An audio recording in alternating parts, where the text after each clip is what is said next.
नवीन आणि अविभाज्य शर्तीने धारण केलेली भोगोटादार वर्ग 2 ची जमीन जर तुम्हाला विकत घ्यायची असेल तर तुम्ही ती विकत घेऊ शकता, परंतु विकत घेण्याचे प्रयोजन हे फक्त शेतीसाठी असावे। म्हणजेच जर शेतीसाठी तुम्ही अशी जमीन विकत घेत असाल तर सक्षम अधिकाऱ्याची परवानगी घेण्याची आवश्यकता नसते।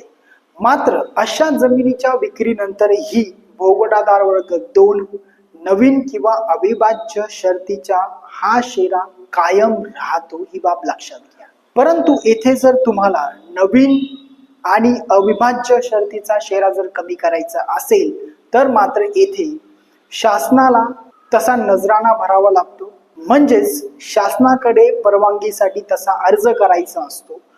भोगोटा वर्ग 2 ची जमीन वर्ग 1 मध्ये ही होऊ शकते असा नजराणा भरल्यानंतर यामुळे जमिनीवरील नवीन आणि अविभाज्य शर्तीचा शेरा हा कमी होतो। त्याचप्रमाणे वर्ग 2 च्या जमिनीचा वापर जर अकृषिक करायचा असेल तर यासाठी देखील शासकीय कोषागारामध्ये तसा नजराणा भरावा लागतो आणि त्यानंतर अशा जमिनीचे वर्ग 1 मध्ये रूपांतरण होत असते। मात्र येथे ही बाब लक्षात घ्या, जर वर्ग 2 च्या जमिनीची परवानगी न घेता त्या जमिनीचा अकृषिक वापर होत असेल तर येथे मात्र शासन ती जमीन ताब्यात घेऊ शकते व तसा दंड देखील वसूल करू शकते, ही बाब लक्षात घ्या।